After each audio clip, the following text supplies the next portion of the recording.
All right, hello, welcome back to Unqualified Analysis. Got a good one for you here today. We are running up to the draft, so I have got a quick little run through, a little draft needs special here. We'll try and make this real snappy because I got all 32 teams for you and what I'm thinking for them in the first round. Strap in, folks. It's going to be a lightning round in this episode. Either that or it's going to be 2 hours, in which case I apologize. Let's hope it's not the latter there. But got some headlines for you, all that good stuff. We got you a good one here today, folks. But I'm getting ahead of myself. I am your host today, Caleb Verzak. Probably shouldn't have said my whole name there. Is what it is at this point. Maybe I'll bleep that last part. I used to say it all the time, and the name of the show may ultimately still have my full name on it. Either way, though, is what it is. You can follow me on these socials at CalebVUA, and links to everything will be down in the description. So have at it on that. Outside of that, though, in the interest of time, because it is a jam-packed, loaded episode today, let's just get straight into this thing, shall we? Headlines first and foremost. We're going to run through them real snappy. Everything's got to be real snappy today, otherwise things are going to go haywire time-wise. But first and foremost here, the Dolphins are working with Jalen Ramsey to find a trade partner. They said they're open to keeping Ramsey around going forward, which good leverage play. Seems like at the very least publicly they're making it look as if it's amicable, both sides, and it does work for both sides, honestly. Jalen Ramsey at this point in his career probably just wants to compete somewhere on a good defense, on a good team, or be a piece to kind of put a team over the edge. And the Dolphins need just bodies. They need bodies all over the place. They need assets. The roster's been gutted, kind of weighed down by some big contracts for, Tua, Jalen Waddle, Tyreek Hill, who's had his own bouts of malcontentedness throughout the course of this offseason and throughout the course of his career, I suppose. So it would make a lot of sense for him to move on here. We'll see as we get closer to training camp just how on the same page Jalen Ramsey and the organization are. Could be a situation where if we're getting around training camp and Jalen Ramsey has not been moved yet, you may ultimately see him causing a bit more of a stink going into it, and that would be interesting. Something to watch. Not anything I'm expecting offhand. It seems amicable by all means. But, hey, just something to keep in mind here as we get closer to the season. Keep an eye on that off-season program, too. Just see what Jalen Ramsey does there and kind of how it's framed. Outside of that, though, we'll keep it moving. I'll try and keep it brief on this one. I think it's been kind of the juice has been kind of wrung completely out of this orange at this point, but Colorado's retiring both Shedeur Sanders and Travis Hunter's jersey numbers next year, or actually they did it at the spring game, I'm pretty sure, which, one, why do that at a spring game before they're even drafted, by the way? Wild stuff. Two, would have been premature even if they just kind of did it in the course of last season. Incredibly self-aggrandizing, though. There's no way around it. This is Deion Sanders, and I'm sure him putting the optimistic spin on it is just saying we have to establish a legacy, something that we can look back on and say, point up to a jersey in the rafters, and say, you want to be like that guy? You follow what I'm doing here, and you'll be just like him one day, or you can be just like him one day. I can understand from that point of view. It's from a cynical point of view, it's one guy that's like your son in a weird pseudo-son way. Not Deion Sanders' son, Travis Hunter, by the way. And Shedeur Sanders, who is his actual blood relative son at the end of the day. So I hate it. I don't. Well, honestly, at the root of this, I truly don't care. It's not really anything that I care about, but it is stupid. I'll give it that. It is pretty stupid. So that's kind of where I land on it. That's Deion Sanders being Deion Sanders, though. This is the yin and the yang. He will kind of get his personality cult going. That's just part of it. That's just part of it. But as long as he wins games, who cares? That's the main thing. Outside of that, Oh, yeah, Nico entered the portal officially with a no-contact tag, meaning he already had a place lined up. That place was UCLA. He did officially land at UCLA here. I believe it was yesterday, maybe the day before. Regardless, he got less than what he was going for on the open market. He got less than he was getting in Tennessee. So I think he ended up getting like, 1.5, maybe 2 million, something like that. Numbers are always kind of shaky just because it's the NIL money. I don't, the reporting on that is not, it's not great at the moment. So take those numbers for what you will. Regardless, consensus is he took less money and went to a more expensive state. So this whole thing and his agency, his scumbag representation, that being Nico's scumbag representation, had the gall to just indignantly defy those who have said they have given bad advice to Nico on social media.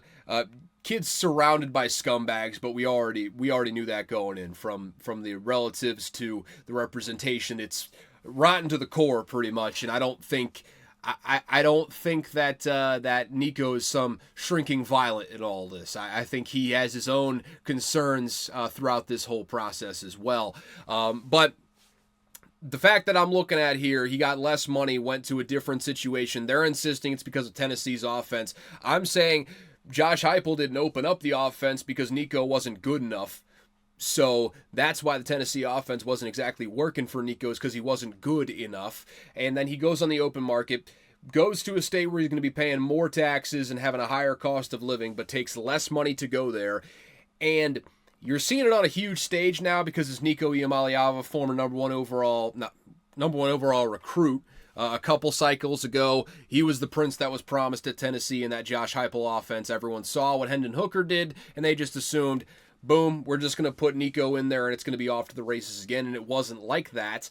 So it's a huge sort of stage here, but this is something that's happened much more frequently in basically every portal cycle. You just don't hear about the players because they're not as big of names, but kids get bad advice all the time that there's more money out there in the portal, and a lot of times that's just simply not the case. A lot of times it is the case, in which times, that's not what we're talking about here. But in many cases, the money being promised to them on the open market is not there when they actually get to the open market. And kids are, in the name of chasing a bag, actually probably ended up with less money by not sticking with where they were in the first place and just taking an NIL raise, ruining their college career in chasing a bag that in many cases is not there.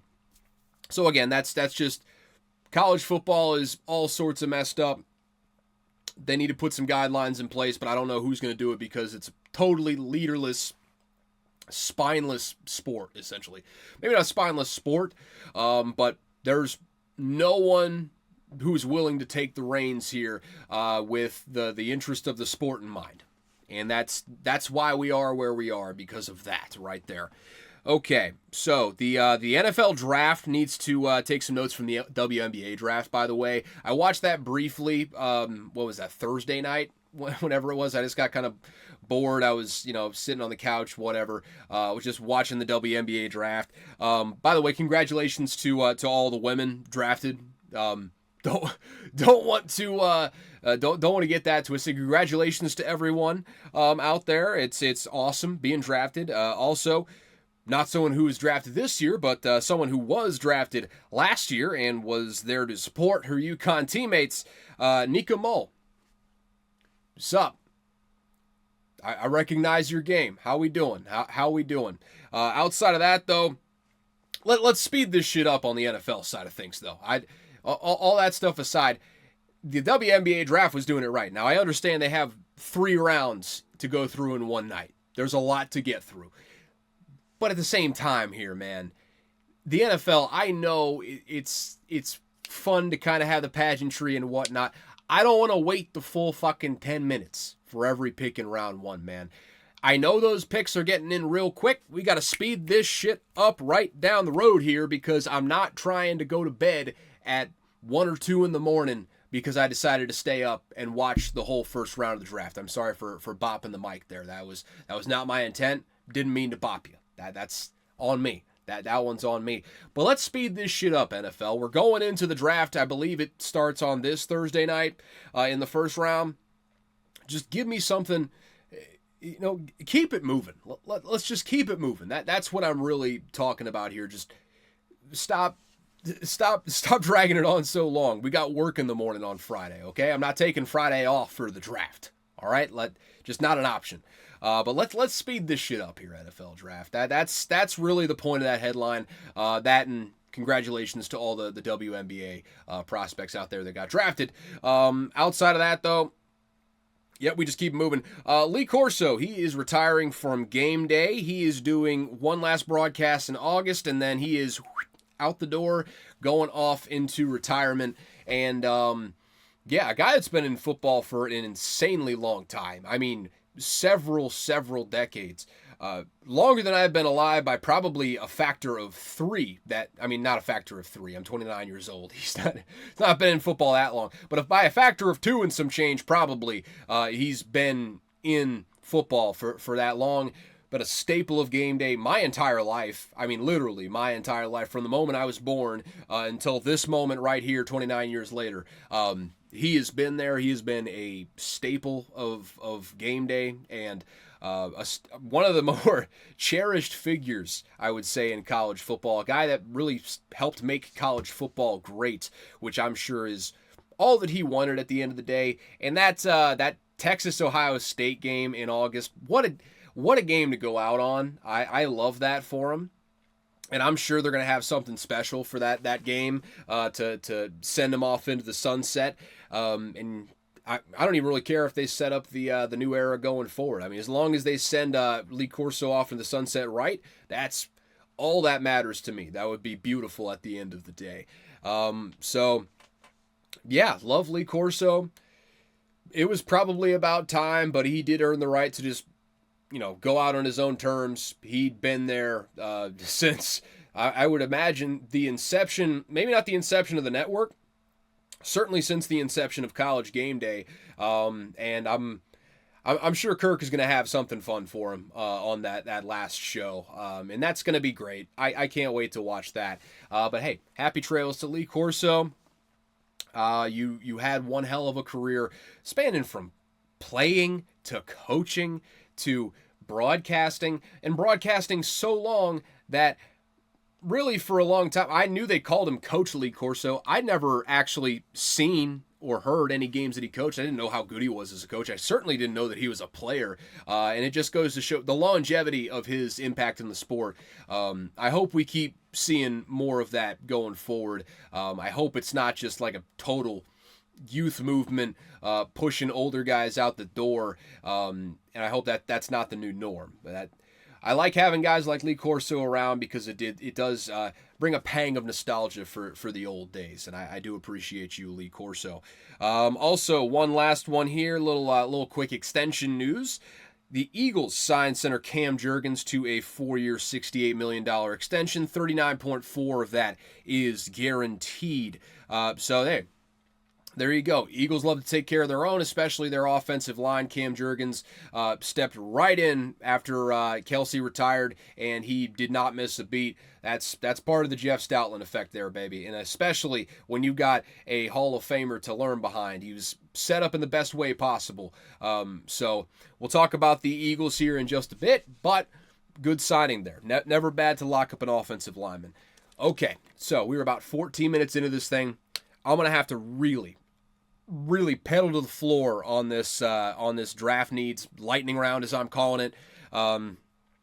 So yeah, let me just get a quick swig of this here Gatorade, and then we're gonna just right into this thing. Okay, give me 1 second.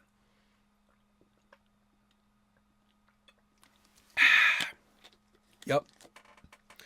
Steel yourself, Caleb. Steel yourself. It's time to go. All right. We are going in draft order here. So from 1 all the way to 32, basically in the draft order. Also, by the way, Joey Aguilar, the incumbent UCLA quarterback, is actually planning to sign with Tennessee, so that's actually hilarious. Was at App State, transferred to UCLA, now with Nico coming in. Tennessee and UCLA just basically traded quarterbacks. That's hilarious. But into the draft needs special here we go. Starting at the top of the draft, we have got the Tennessee Titans. They just need everything. I mean, quarterback, offensive line, receiver, you name it, they need it. Even with all the signings that they've attempted to make, they just need everything. So in the first round, and basically I should kind of take a step back here and preface here. So I'm going with the draft needs overall. I'm kind of talking through that. And then I am kind of predicting what I think they'll do in the first round, or at the very least, what I would do in that situation going into the first round. So let's get into this thing. Obviously, Titans need everything. First round, I mean, it's almost certainly going to be Cam Ward at this point. I mean, they need a quarterback. I mean, Cam Ward has the potential of a star, and I don't think there's anyone else in this draft that you could say that about. His arm talent is special. He's going to get put in an awful situation there with the Tennessee Titans, but he's a guy that I don't think his confidence is going to be shaken too much unless he really ain't got it. So I say you go ahead and throw him in that situation. I think the Titans are going to do just that at number 1 overall. The Browns at number 2. What are their needs? They need, well, cornerback, wide receiver, interior defensive line. I would say you're getting a little bit long in the tooth there. And then offensive line for sure. They've been very banged up there the last couple of years. Also quarterback, worth mentioning. They do need a quarterback. That's just so obvious. I take it for granted, though. Maybe they go Shedeur here at number 2. I would stay away from that if I were them. Maybe you just take your lumps again this year. That's going to be no es bueno. No es bueno, my friend. But I digress. To me, it probably comes down to Travis Hunter or Abdul Carter here. You probably just go Travis Hunter just because he's a guy that can help your team on both sides of the ball, which they need stuff on both sides of the ball. He lines up with needs on both sides of the ball. So why not hit 2 needs in one? Where do they primary him? I think it just kind of depends on. I mean, really, we won't know until minicamp, I would say. Probably won't know for sure what the full package looks like until training camp, and you see him in preseason games. But, yeah, I mean, I'd probably guess Travis Hunter here, but Abdul Carter, I mean, putting him opposite of Myles Garrett, that's an enticing prospect, so that's one to watch out for there as well. Giants at number 3. Quarterback, obviously, so Shedeur Sanders in play for sure. Offensive line, been a problem, I mean, the last decade plus at this point. Wide receiver, they don't really have anyone outside of Malik Neighbors. And secondary, just general secondary. Defensive line, linebackers, actually not bad. Defensive line in particular is low-key one of the best in the NFL. But that secondary is, it's a nightmare. It's a nightmare. You got... You don't have a whole lot of depth there on the back end. They did get Javon Holland, credit where credit is due, but cornerback is what they need. Outside, though, if it were me, I'd go with the highest ranked number tackle. I'd go with the highest ranked tackle probably at 3, or Abdul Carter. Why not? Why not just go ahead and get Abdul Carter? If you're just gonna be dominant, why not? I could see him going offensive tackle here, but there's really not a whole lot of drama to be had on this. Only drama is whether they take Shedeur Sanders, and I don't think at this point that they're going to. I just wouldn't see it as a great fit overall, and it's not a very good situation to drop a quarterback into. So wouldn't love to see a quarterback at that spot at 3. Looking here at the Patriots at 4, though. Everything on offense but the QB, you could stand to get even a running back, even though you have Ramondre Stevenson. Couldn't hurt to get someone, especially in a loaded running back draft. Wide receivers, offensive line, tight end. I mean, even with Hunter Henry there, everything, just go ahead, just chalk it up to everything on offense. And general defensive depth, I would say, which is to say they need pretty much everything on all sides of the ball. Quarterback specifically, though, I would say the depth is where they should focus in this draft. Basically, I would say they're just hoping for Travis Hunter or Abdul Carter to drop to 4. If neither of them do, honestly, this might be a trade back spot for the Patriots here. Also, I could see him going with like a Will Campbell here at 4 if he doesn't go to the Giants there a pick before. I would basically say it's down to that possibility though. I mean, really, it's all open from here. I don't see him going defense at that spot unless it's Hunter or Carter, which both are defense, so I could definitely see him going defense. That's what I'm looking at there for. I would say either Will Campbell, Travis Hunter, or Abdul Carter is where you're looking at for that. Jags at number 5, basically everything but the running back on offense, including the QB. They're not going to replace the QB. I just don't really think very highly of Trevor Lawrence. Hasn't been put in fantastic spots, but hasn't ever really been that great though. So that's what I'm looking at here, and basically everything defensively. They're a terrible defense.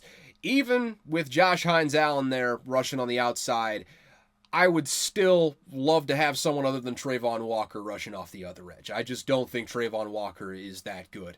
And hey, they gave him that fifth-year option just to see what they had in the tank for him, but I don't really believe in what he brings to the table quite as much.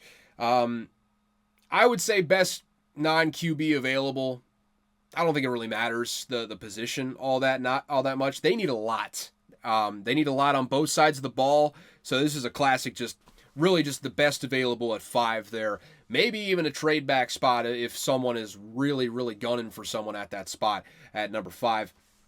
But really, just does not matter the position, just best need available. And I would say that's how James Gladstone is looking at this. All right, at number 6, Raiders. We are looking at running back specifically. They don't really have much in that backfield. Amir Abdullah was the starter last year, which should tell you a lot. Wide receiver, no more Devontae Adams. It's basically just Jacoby Myers and a crew over there. Outside of that, offensive line, just an ongoing issue, I would say. And general defense outside of Max Crosby and Christian Wilkins. So, outside here, I don't know why I keep saying outside, but my ear does itch. I apologize. This is probably disgusting to watch on YouTube. And again, I do apologize for that. As far as what I'm looking at, though, Ashton Genty here at 6. This is the guy that's been mocked here a lot, and it makes a lot of sense because the Raiders had a hell of an offseason here, man. They're really not all that far off offensively. Now, they do need a QB. That can't be discounted here. They need a QB, and that should have been listed there for sure. So maybe you see a Shedeur Sanders in this spot. Don't discount that one bit.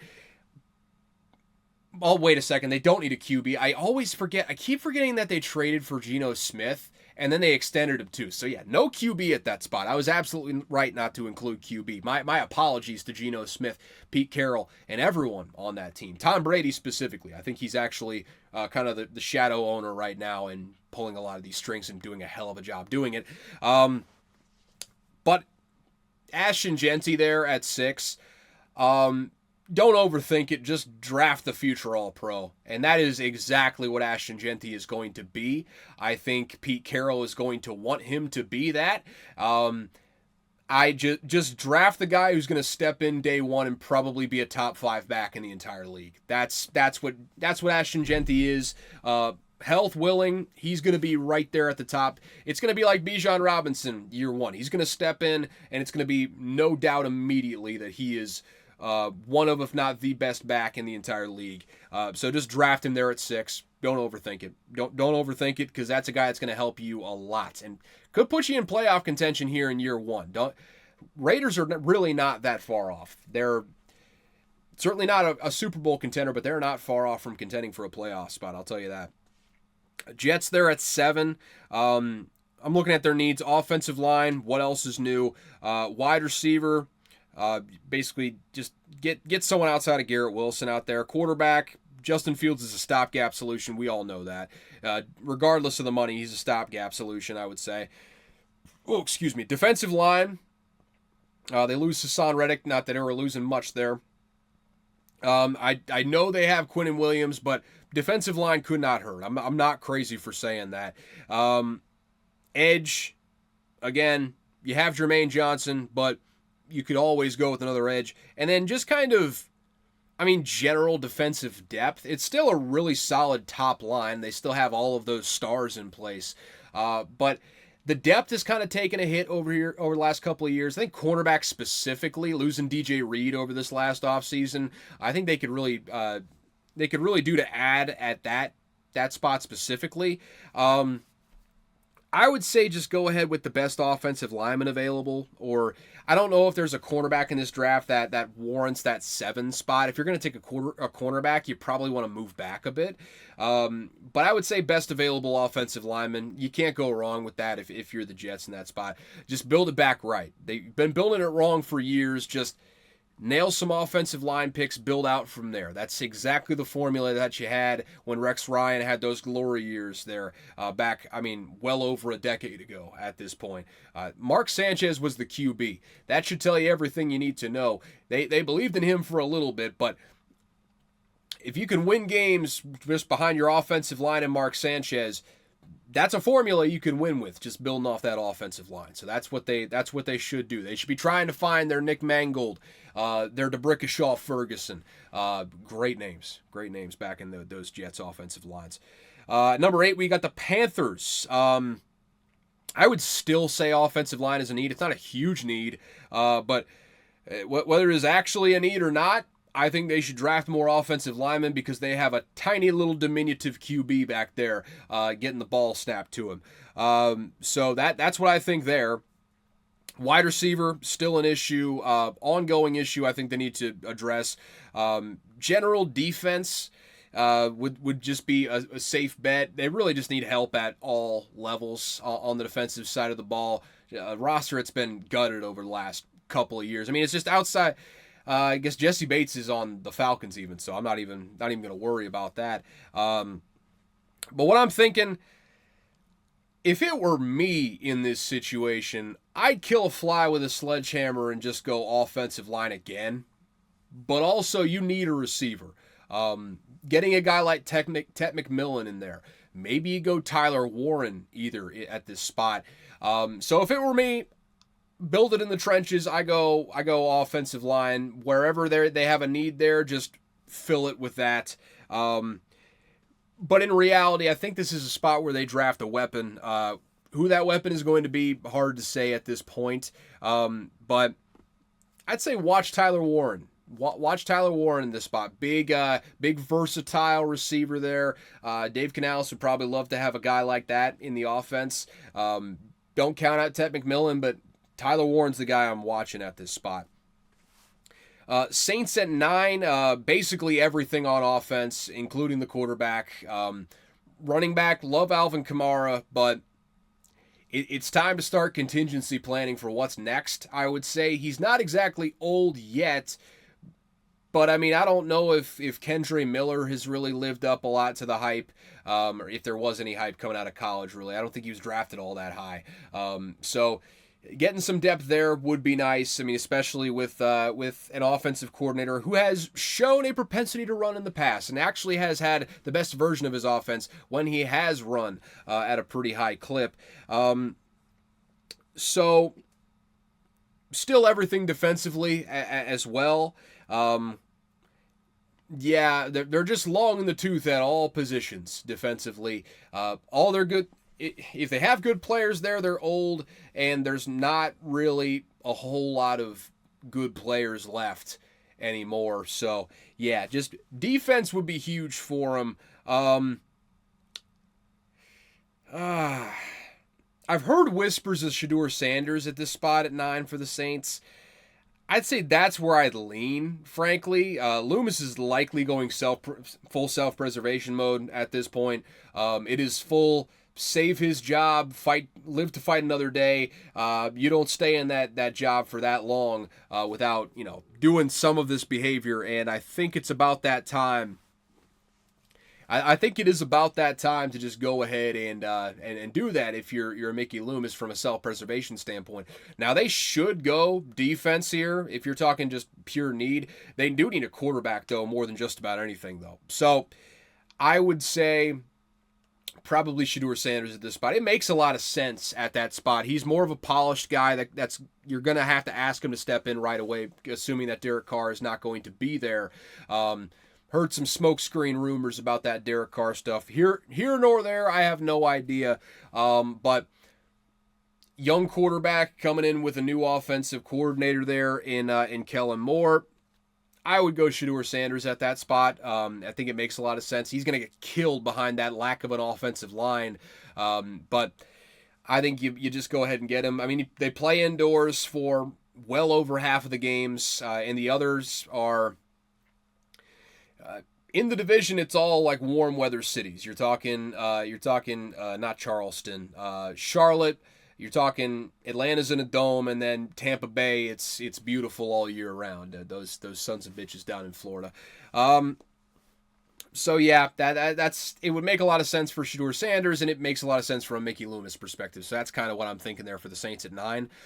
For the Bears at 10, we got offensive line, wide receiver, running back. Even with DeAndre Swift's good season last year, gonna need more from that backfield, just more depth in general. And defensive line, even with getting Grady Jarrett, I think you still need some defensive linemen in there, pass rushers, all that good stuff. With Caleb Williams there and Ben Johnson coming in, this might be the best available. Goodness gracious, sorry, I just kind of zoned out there. Probably just the best available spot, but they should probably double down on O-line. Watch Tyler Warren in this spot as well if he sneaks down the draft a little bit. Could be a sneaky sort of player for the Bears to pick up, especially, Ben Johnson wanting all the weapons possible for his young QB to use there in year one. Wouldn't be shocked at that. Also, you have DeAndre Swift in place. Don't necessarily need it. Don't be shocked if you see an Omarion Hampton here. First time I brought up his name. He's a guy that I'm 50-50 on him and TreVeyon Henderson, whether they are going to be drafted in the first round. It might be a surprise wherever it happens, just because you don't really see a whole lot of running backs going in the first round, but they're impactful players that are going to step in year one and be really, really good. And if that's all you're missing from an offense, why not just take a guy like that? Don't give a damn what the nerds say ever on that front. If that's the guy that's going to put your offense over the top, just take him. Just take him. So could be something that especially Ben Johnson coming over from having Jahmyr Gibbs and David Montgomery. He values a deep backfield, so just something to keep in mind there. Something to keep in mind there as we move forward through this. All right, at number 11, we got the 49ers. Offensive line for sure is a need for them. They haven't had a great offensive line. Trent Williams is getting long in the tooth for sure. Probably got like 1, maybe 2 more years left in him before he calls this thing quits. Running back for sure.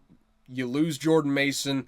Christian McCaffrey was nursing double Achilles injuries last year and ultimately went out with a completely different injury when it was all said and done, I believe.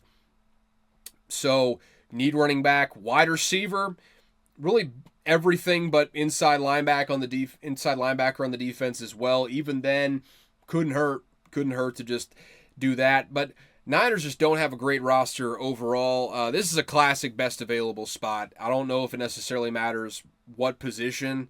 It's not going to be quarterback for sure. But really, unless someone drops that was not expected to drop, they need bodies on the defensive line like they need air to breathe. So that's kind of where I'm thinking at this spot here at number 11. I don't know what defensive tackles would kind of line up with that. But if there is anyone available that matches the value profile, I think that's where they pull the trigger on defensive line. Because really, it's just Nick Bosa and a bunch of dudes right now. It's dire straits there on the 49ers defensive line, and really just 49ers defense personnel-wise. They need to replenish some bodies. They need to have some youthful injection into that defensive core. Okay, so number 12, we got the Cowboys. Big needs for them, running back. Got rid of Tony Pollard, and I believe they're starting running back from last year, whose name escapes me, who they just ran into the ground. He also left this offseason, I want to say. So they need running backs a lot. Offensive line, total rebuild at this point. They need a lot of offensive linemen in there. Wide receiver, they need at least a number 2 after CeeDee Lamb. They just don't have that right now. And basically everything on the defense, but specifically the linebackers. Even edge, too, even though you have Micah Parsons, they lost DeMarcus Lawrence this offseason. So they need edge. They need everything on the defensive side of the ball. If Ashton Jeanty is there, and I do not think he will be there by this point, I think someone's going to take him much earlier than this. I think specifically the Raiders are just going to take him at 6, if I had to guess. If Ashton Jeanty is there, that is who Jerry Jones is going to pick. I make no bones about it. But I'm thinking best available offensive line or edge at this spot in the first round. I think really just, again, best of whichever those options is available. I say you just go ahead and take one of those. You need to rebuild in the trenches on both sides of the ball. And having a pass rush can cover up for a lot of other deficiencies, and boy, do they have a lot of other deficiencies on that defense. So that's what I'm thinking on that front for the Cowboys there. Offensive line or edge. Dolphins there at number 13. I'm looking at offensive line. Teron Armstead retires. They weren't really good even with Teron Armstead in there at times. Definitely need offensive linemen. Wide receiver, low-key getting a little bit long in the tooth there with Tyreek Hill, and he's a noted malcontent, so maybe you only have like this season, if even that, unless he gets traded here on draft night, which would be a shocker, but non-zero chance, I'll say. Non-zero chance. And I'd say everything on defense is a need. They just lost so much over the last 2 seasons, and Jalen Ramsey is looking to be on the way out if they can find a trade partner here.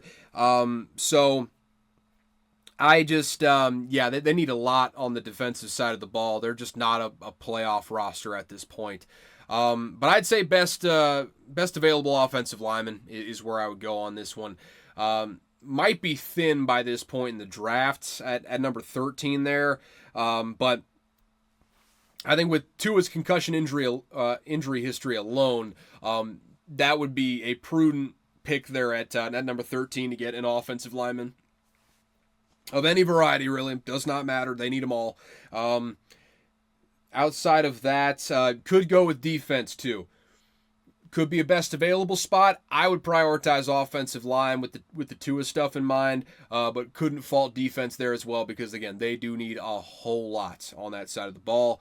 Number 14, we have got the Colts, and the needs I got for them, offensive line. The Vikings signed their entire offensive line, it feels like, this offseason, so they need that. Quarterback, they're not really going to address that one in this draft, but worth stating, Anthony Richardson, not going to work out. Prove me wrong. Just prove me wrong. I hope you do, young man, but I think I've seen enough at this point. Wide receiver, the perpetual need under Chris Ballard. Wide receiver, what else is new? Running back depth. I'm not talking about anyone that's going to be drafted in the first round here. Just someone reliable to bring in after Jonathan Taylor. That's all I would ask for, and you're good to go. Tight end. Again, kind of another perpetual need on that front. If you got either Colston Loveland or Tyler Warren at this spot, I think that's a no-brainer here, especially if you're going to give your young quarterback at least a chance. I don't think he's going to take that chance, but at least a chance. Defense outside of inside linebacker. I think their inside linebackers are historically very good. I know they have Zaire Franklin there right now, who's just, the latest in a long line here. I mean, if you're going to say Chris Ballard's done one thing well, interior linebackers, he's hit pretty well on those throughout the last several years. I I think now is the time to take a swing at wide receiver. If you are Chris Ballard, maybe one of the elite tight ends, like I said, but I think you need a weapon here at this spot. So whether it's Ted McMillan still available, I know Emeka Ibuka is probably on the board at this point. This would be pretty rich for Emeka Ibuka. Got to get a weapon of some variety at this spot for your young quarterback. If you're going to give him a chance, again, I don't think he's going to do anything with it. Frankly, I'm staking my flag on that. But I think you got to give him a chance unless you're just going with full on giving up on him. It'd be GMing malpractice to not at least give your quarterback a chance in that spot. So that's what I'm looking at for them. Falcons at number 15. I'm looking for needs for them at tight end. Kyle Pitts, get on out of town. Although at this rate, if he just keeps on his trajectory, by year 14, he's going to be a 14 touchdown a year scorer. So you got that to look forward to. Hey, Kyle Pitts, fantasy league owners, hey, 5 touchdown 5th season loading right now as we speak. So yeah, need a tight end if there's one available. Offensive line, I think they lost a couple guys this offseason, and it could never hurt when you're bringing in a young QB to just beef up the offensive line. I'd say defense outside of Jesse Bates and AJ Terrell is probably a good area of need for him. So if one of the tight ends is available in this spot, I think you take him here just to give Michael Penix another weapon to work with. But if that's not an option, just go edge. They have no pass rush whatsoever, man. Nothing. They need edge like they need air to breathe. Much like the 49ers here, they need edge. So I think you go edge at this spot if you are the Falcons at 15. Cardinals at number 16 here. I'm looking at offensive line still. With your little bitty quarterback, you're going to need offensive line in there. You've done a good job over the last couple of years, but probably another draft or two away from really, really having a great offensive line here if you commit to it. Wide receiver, I don't think Marvin Harrison Jr. is that bad. Just took a little while to get into form. Had some huge games in year one. And I think inconsistent quarterback play didn't do him any favors, but also not really a whole lot of options outside of him. Obviously, you have Trey McBride there. I think Michael Wilson did a pretty solid job, but you need some more bodies there at wide receiver, so that's where I would look there. And I would say second and third level on defense. Defensive line's not too bad, but that really the linebackers, the secondary, still could use some work at those levels. In this spot, I would say Gannon wants defense. We give him defense here. Best available. Don't overthink it. Just go with your board. Trust your board on this one. Just go defense, I would say. 17 for the Bengals. Obviously, with the Trey Hendricks situation brewing, they're going to need an edge. And even if Trey Hendrickson was still there, they should invest in an edge with Hubbard retiring. Offensive line, pretty much a perpetual need for them. They definitely need offensive line. Tight end, like Mike Gesicki. If one of those big time guys is available, though, why not just go ahead and take a swing on that? The whole ass defense. That's a need. Is the whole ass defense, I would say, specifically. Again, don't overthink it on this one. Best available on defense. That's the offensive needs. They can wait at this point. You can address them later in the draft. Go with the best available on defense, and don't worry about the position that they're playing because they're going to get playing time no matter what. Just go with the best available on that side of the ball because Al Golden needs him some guys. So if you get someone from Notre Dame, that'd be ideal, but if the value doesn't line up, just best available. That's all I got to say on that. Number 18, we have got the Seahawks. For their needs, I would say offensive line, again, much like the Giants, kind of a perpetual need for the Seahawks team under John Schneider over the last decade plus. Cornerback, I would say, is a big need for them. Maybe not a big need. They do have Tariq Woolen there. They do still have Witherspoon there, rather. He's played well. I would just say outside of that, probably need a little bit more. Now, maybe this isn't a pressing need that you go with in the first round, but just something to keep in mind there. Edge for sure is something that they need. They need pass rush real bad.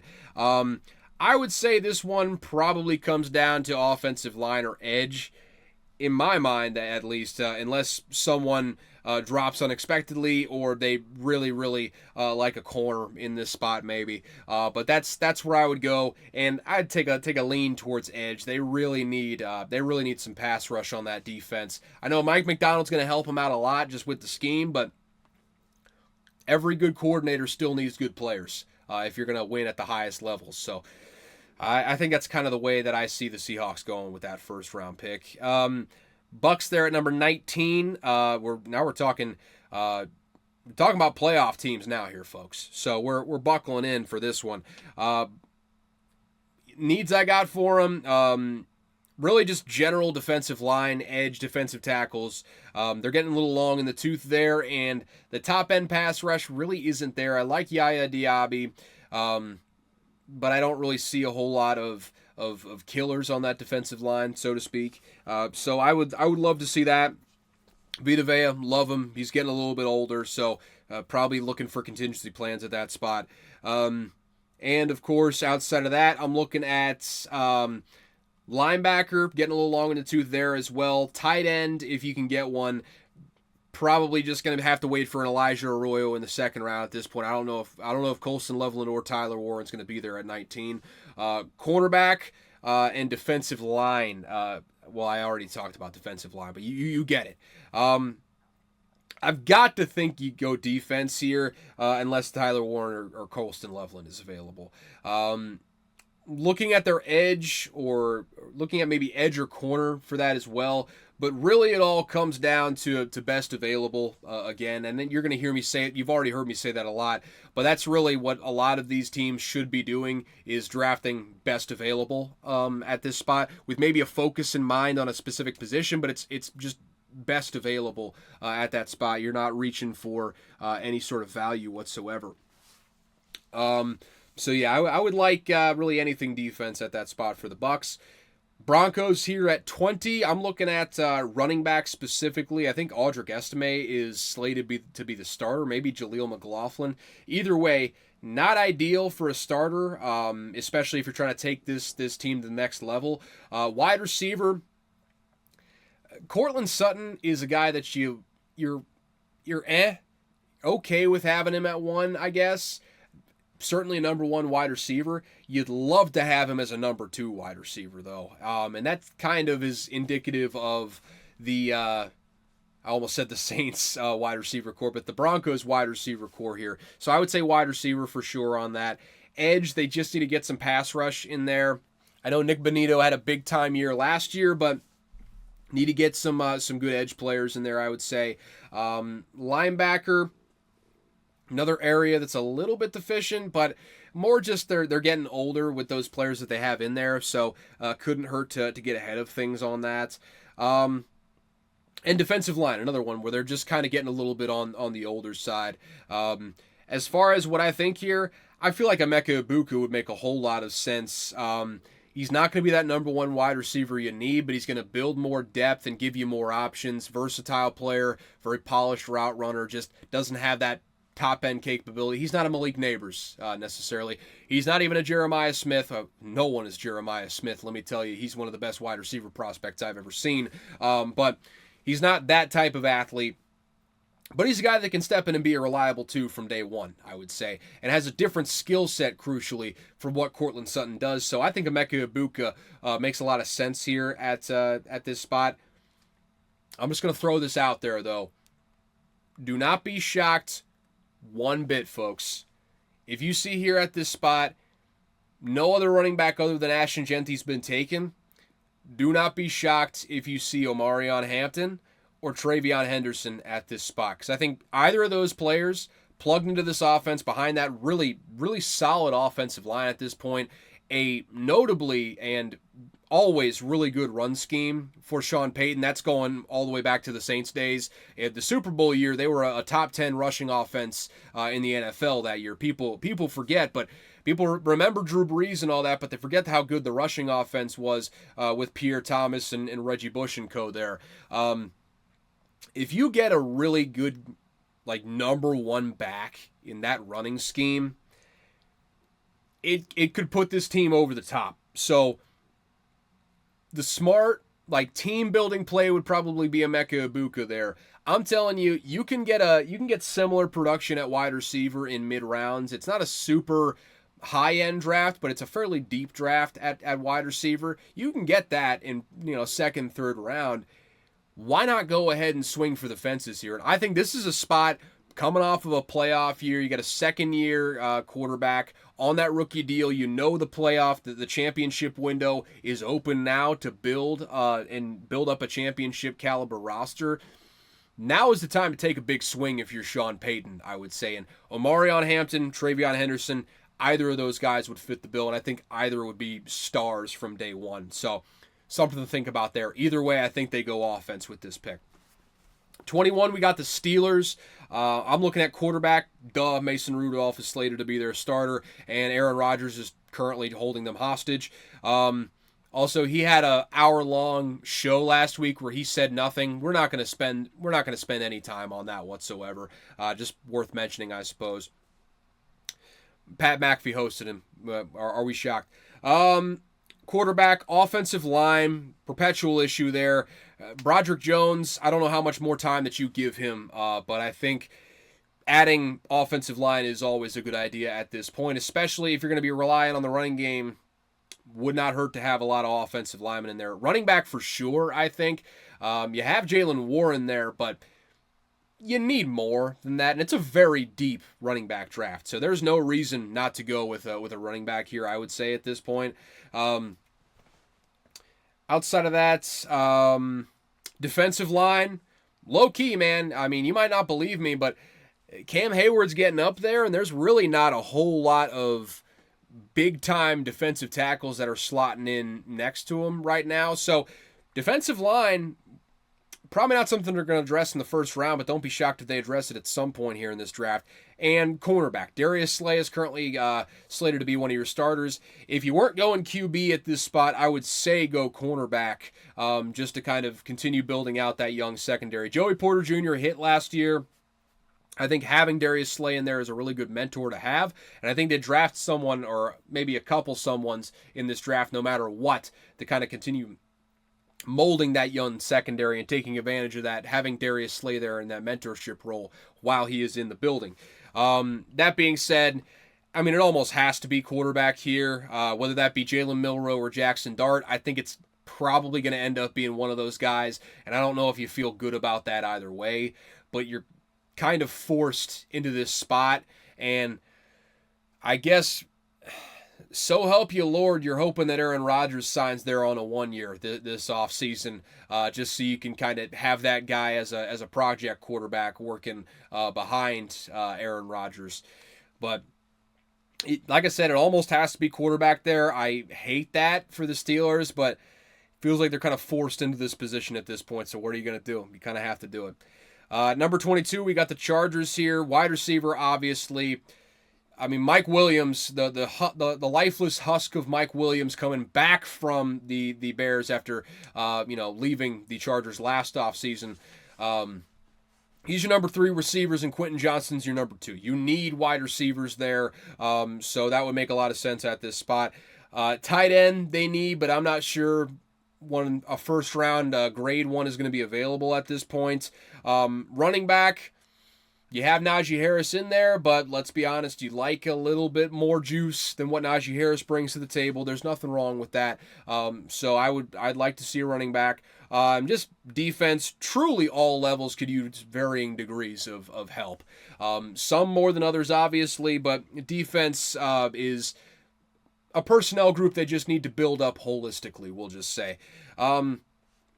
Offensive line is very much at play here. Don't get me wrong, even though it's not like a strictly speaking a need. With Jim Harbaugh as your head coach, that's always a factor here. You need a receiver or a defensive stud here, though. Either way, you're hoping for a stud, but you need one of those two. I mean, wide receiver, defense of any variety, just make it best available if you're going to go that route. As in all cases, it really just comes down to best available and how the board is shaping up for later rounds. If they feel like there's not going to be a whole lot of wide receivers available later, probably go with wide receiver at this spot. But maybe you look at some of the defensive players there. If someone drops to you, or if it's going to be looking a little bit slimmer on the back end for a specific position group, and the value kind of lines up, maybe you pull the trigger on that one. It all kind of comes down to that. But that's the defense or wide receiver. Pick one and then go with that. I think you're probably all right if you are Joe Ortiz and Jim Harbaugh in this one. Number 23, we've got the Packers. Wide receiver is a big need for them. Not really one that they can get, but wide receiver, probably in the mid-rounds. They're going to probably, I would say, go with one of those. Offensive line, surprisingly not as good as they have been in previous years. They kind of need to replenish the cupboard there on offensive line, so that's one they love to take in the first round. So that one's big time at play. Defensive line and edge, they've just kind of missed on a couple picks over the last couple of years. Players not playing quite up to expectations. I would say just general defensive line. They need to work on that. And cornerback. And listen, I love Keyshawn Nixon. As a returner specifically, he's an all-pro. We know that he went to a Pro Bowl one year just for that specific reason. If he's your number 2 corner, and your number 1 corner is currently a guy that's probably not going to be on the team next year, might be a post-June 1 cut, not even a designated post-June 1, might just wait until after June 1 and then just cut him at that point. You need to draft a cornerback here in this spot. I don't think you have a choice but to draft a cornerback if you're the Green Bay Packers, because the secondary depth, the cornerback depth is dire right now. If Jair Alexander leaves town, Keyshawn Nixon is slated to be your number 1 corner. And that is not a tenable situation. So you need to draft a cornerback there, I would say, and that's just need bodies in that secondary. Need them, like you need air to breathe. So that's where I would go there if I were the Packers in the first round. Now we're at the Vikings here. Number 24, coming off a big-time year, but maybe we can get even better. Who's to say? Now we're looking at the needs. This is an inside baseball one, specifically left guard. My apologies to Blake Brandel. It's just the one glaring area where I'm like, that could be a problem if we don't address it. So I hope we do address it. Cornerback, not great depth there at cornerback right now. That's one that we need to replenish. Defensive tackle. Even with bringing in Jonathan Allen and Javon Hargrave, I'd love to see more there at defensive tackle. Oh God, I lost my place. And safety. Harrison Smith, probably like 1, maybe 2 years left. Cam Bynum's out the door. You need a safety there for sure. And that's something that just kind of snuck right up on you, I suppose, after how deep they've been over the last several seasons. But I'd love it here if there was a really good left guard available. Again, apologies to Blake Brandel. Nothing against you as a person. You scare me as an offensive lineman, and not in a good way. So I'd love to have someone there for left guard. But defense would be the most prudent option. I would love to get a guy like Nick Emanwari in this spot. Easy for me to say. He's a freak. I would love to see how Brian Flores uses him in that defense. I think he's a guy that you could use very similarly to Josh Metellus, and he's probably an even better athlete than Josh Metellus, so that would be really, really fun if you got him in that defense. Very Kyle Hamilton-esque, which I think give that guy to a coordinator like Brian Flores, and he's going to be salivating, I tell you, absolutely salivating. But I really would not fault the Vikings for taking cornerback here.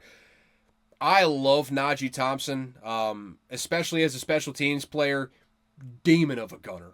Kills people as a gunner. I love Najee Thompson out there. That's how he earned his spot on the team is as a gunner on special teams. And on kickoff coverage, he's a really good player on the outside. I do not want him starting on the outside at cornerback on day one of the season next year. Whether it's first round, second round, we need a cornerback in there. We need multiple cornerbacks, actually. So that's what we should be looking at. Love Mekhi Blackman. He's coming off of a season-ending injury. Byron Murphy is, I love him too, a nickel corner, a very highly paid nickel cornerback, but a nickel. We need guys on the outside. So take that for what you will. I mean, it'd be real fun to have Nicky Manwari, though. I tell you what, man, he's a player that excites me. But that's defense. Defense probably most prudent here in that one. Number 25, we got the Texans. Biggest need is offensive line. That is, I mean, it almost has to be offensive line at that spot. You know, burying the lead there on that one. But I think defensive tackle, you could stand to get one of those, but do not do that in the first round. Wide receiver couldn't hurt as well. Especially with Tank Dell coming off that gruesome knee injury. You never know with injuries like that how a player looks coming back. So couldn't hurt to have another wide receiver in there if you feel so inclined. Nico Collins is good. Couldn't hurt to have some help out there. But again, offensive line. That's the pick. Don't overthink it. Take best available. Rams at 26. Low-key a quarterback, but just for developmental purposes. If you can get a quarterback this year and develop him behind Matthew Stafford, that could be ideal. If you can get one of those guys in the second round. Tight end, Tyler Higbee is your tight end. I don't know if you're going to have a Colston. I mean, either one of those big-time tight ends, I don't know if they're going to be available at this point. Inside linebacker, secondary, and offensive line, I think are all kind of maybe not glaring needs, but needs for them at this point. Probably want to go defense with this pick, but I wouldn't fault the offensive line either. They did lose some guys this offseason, never really rounded into form the way I thought that they would last season. So it would be a huge shocker here as well. Non-zero chance to go QB if a guy like Jackson Dart is still on the board. I think Jackson Dart or Jalen Milroe in particular, it's never a guarantee when you have a toolsy project like that, but give him a year to sit behind Matthew Stafford and just see what happens. I don't know if Jalen Milroe has the natural accuracy to kind of live up to that draft position, but I could understand why they would draft a quarterback at that spot if you're taking the long-term approach. I feel like it's probably defense in this spot though, if I had to guess. 27, we have got the Ravens. Offensive line is a relative need, but not a huge need. Linebacker outside of Roquan Smith could use some work. Looking at safety as well, they lost some guys throughout the course of the offseason, and really last couple of off seasons there. And defensive line, not you Nnamdi Madubuike, you're a stud.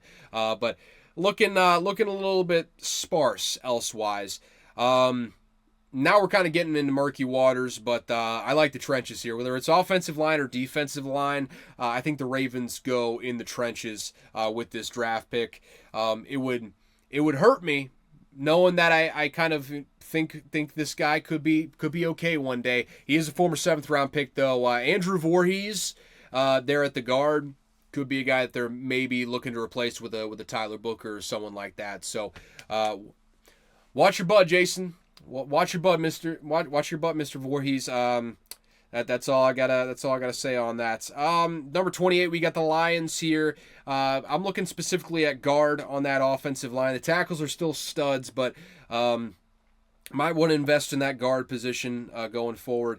Wide receiver, I just feel like they're a little bit lackluster as far as overall quality is concerned. I love Amon-Ra St. Brown as the one. Nothing you can fault there. I just don't love Jameson Williams as a 2. As a 3, I think he's really, really good. But as a 2, I just don't know on that. And I don't know. I mean, Josh Palmer at this point, you don't hate him at 3. This is all we're talking. We're splitting hairs at this point. The wide receiver core is not bad. Josh Palmer is your 3, which tells you, it's a solid mid-level wide receiver core. But I don't know, man. I just feel like couldn't hurt to add one more in there, especially with Ben Johnson heading out of town. It couldn't hurt to have another wide receiver just to kind of overwhelm the opponents with talent. They also need edge, obviously. Opposite of Aiden Hutchinson, Lord willing, he stays healthy this year. You need edge big time. Defensive tackle, really just defensive line in general at that point. And then secondary depth. I think the top level is pretty good at this point, but they could use some depth. I think edge is probably the biggest need, but the trenches are very much in play here. Probably comes down to if the best available is an edge, you probably go edge at that spot, or if there's even one like relatively with a good value prop at that point, where you're kind of close in grade to another player, I would probably go edge, and I would lean edge at this spot for the Lions. But again, this is Dan Campbell we're talking about. This is Brad Holmes. I could see him going offensive line in this spot. Number 29, we have got the Commies, the Red Wave, slowly washing over the lead. They got to an NFC Championship last year. Biggest needs for them, tight end Zach Ertz is probably like on a year-to-year basis, so they need a tight end. Offensive line, amazing what they did with the lack of a great offensive line, but let's not get it twisted. They need all the offensive line they can get with that young quarterback. Running back, don't worry about this in the first round, mid-round picks. You got Brian Robinson in there. Don't worry about this now. I just don't love Austin Eckler as the number 2. Just probably think about that in the mid-rounds, but just something to think about nonetheless down the line here in this draft. Just general defense. And honestly, if you're not going for a weapon here for Jaden Daniels, I think you just take the best available defensive player. It's pretty amazing what Dan Quinn and that staff did with that personnel group last year. It's a total testament to them, and all they did was lose this offseason as far as the defensive line is concerned. So, best available defensive player, I think that's the best way to go in the first round if you are the Commanders. Excuse me, that was disgusting. If you're the Commanders, best available defensive player. Bills here at number 30. I mean, basically all their needs are on defense. Cornerback, really just more of a depth thing we're looking at there. Edge, you never know what you're going to get from Joey Bosa health-wise, and Greg Rousseau is good, but you could do better there. Again, we're splitting hairs big time on this one, and linebacker is just a kind of a line of succession thing, with Matt Milano being clearly banged up on a regular basis at this point. It'd be helpful to have an inside linebacker there. Really, again, we're splitting hairs because the Bills have, just about no glaring holes in the entire roster at this point. They're just a really, really good team. Offensive personnel-wise, nothing they need to address whatsoever in the first round. I think they're perfectly fine on the offensive side of the ball. Secondary, feels like that's going to have to be the play here as long as the value lines up. And really, you're probably just talking best available player overall if we're really coming down to it. But Tre'Davious White is not nearly the player he once was. He is currently in second line. He's playing depth snaps for him right now. You'd love to get a little bit more depth there and maybe get another quality starter.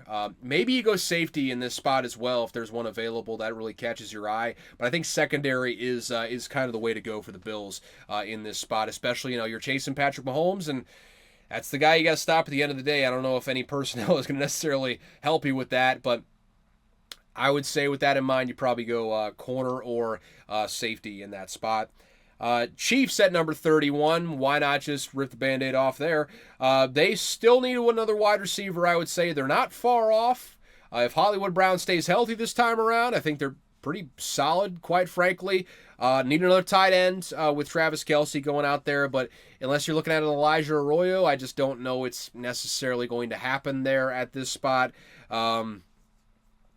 Tackle, perpetual need for him over the last couple of years. Definitely need to tackle. Running back, I would say, listen, you need a contingency plan for Isaiah Pacheco, and really you need depth there. I think it's probably going to end up being a day 2 option for him, but I also wouldn't fault him for taking like a Travion Henderson here at this point. That would make a lot of sense, and his skill set would be pretty complementary to what Isaiah Pacheco brings to the table with his power. So something to keep in mind there with the running back situation. Defensive line also, I didn't really realize. I mean, outside of George Karlaftis and Chris Jones, forgot his first name there for a second. Something about Mississippi State defensive tackles to where I just cannot remember their names to save my life. Which is obviously, those are two huge, I mean, maybe borderline Hall of Fame players at this point. The tale will be told there on that over the next couple of seasons for sure. But outside of that, though, not looking fantastic. I mean, edge for sure. I think they could do better opposite of George Karlaftis. So if there's someone there that catches your fancy, I would not fault that at all. Honestly, it has to be tackle here. Best available tackle. Just go ahead and take one at this spot if you are the Kansas City Chiefs. It's the biggest thing holding the offense back at the moment. That's where I think that you should devote resources to going forward. Fix the tackle situation while you can, because I mean it's something that's going to hold you back until you address it. So I would just say do that until the problem is solved. And finally, here as we round this thing out, we have got the Super Bowl champion Philadelphia Eagles. As you probably expect for a Super Bowl champion, not a whole lot of holes on this team. Guard is a bit of a hole there with the departure of Mekhi Becton, but they've shown that they can kind of plug and play there. So Kenyon Green currently slated to do that right now. Would not be shocked if they drafted someone there at guard. Edge, they lost a lot this offseason, so I think edge could be a play here. A play here. Goodness gracious, I'm losing it. Also cornerback, low key. They hit on two last year, but they lose Darius Slay. Bradbury is out, so this feels like a spot where they could go cornerback as well. Now you hear specifically James Pierce is dropping in this draft. That's a lot of character concerns. That's the big thing with him, which not unwarranted, but I think that's the type of guys that's just a classic spot. They did it with Jalen Carter while he dropped a couple years ago. I could see them doing it here in this draft as well. Just James Pierce sitting there. You need edge. You have a good locker room, a good culture to kind of bring him up in this. He's not a Georgia player, which I know is a downside for him. Could be a Mykel Williams situation if he's there still as well. I don't think he will be, but who's to say? Would make a lot of sense for James Pierce to go there, and I think that's a situation that if you're going to pick one, I think that's the ideal one. Them and the Steelers are probably the ideal ones for you to go into if you're James Pierce. So that's kind of what I'm thinking there for the Eagles. You need edge, go ahead and get you some edge. And lo and behold there, we are looking at an hour and 11 minutes, almost an hour and 12 minutes, and we're wrapping it up there. I think that's a pretty good length of episode, so I appreciate you all tuning in for this one. Hey, pats on the back for your boy. I did not expect to get through all 32 teams that fast, and here we are. Who would have thought it? Not me, that's for damn sure. But I appreciate you all tuning in this week. I'm realizing now I did not get a fun fact for you, so we're just going to have to do that off the fly. But, hey, appreciate you all tuning in to Unqualified Analysis. Go ahead, subscribe wherever you're listening to it. Follow me on the socials at CalebVUA. Share it with somebody. Help me grow this thing. Rate, review, subscribe, all that good stuff. If you want to get in contact with me, get in contact with the show, just shoot me a DM on Twitter at CalebVUA. Maybe go to the email, unqualifiedanalysis at gmail.com. Almost said at email.com. That's embarrassing. And outside of that, thank you so much for tuning in to Unqualified Analysis. As always, I have got no clue what I am talking about. What did I just say, Caleb? You don't have a fun fact because you already you didn't really write anything down this past week. That being said, one thing that I learned this week, boy, what did I learn this past week, man? There's listen, the cupboard is running dry. I'm mentally drained. I'm mentally drained when it comes to getting these fun facts here. And I listened to a bunch of podcasts yesterday that really just ended up being white noise when it was all said and done. But Yeah, I'm not even going to discredit the segment here. My bad. Hands up. This will probably happen again, but I didn't come with a fun fact today, and I can't come up with one at the top of my head because I am really tired. So, my apologies. We'll be better next week, I assure you. But, yeah, you guys take care. We'll talk to you next Tuesday, and enjoy the draft, folks. I am hoping for big things for my Vikings, and I'm sure you're hoping for big things for your teams as well. So, talk to you on Tuesday. We'll have a nice little recap of the draft for you. See you then.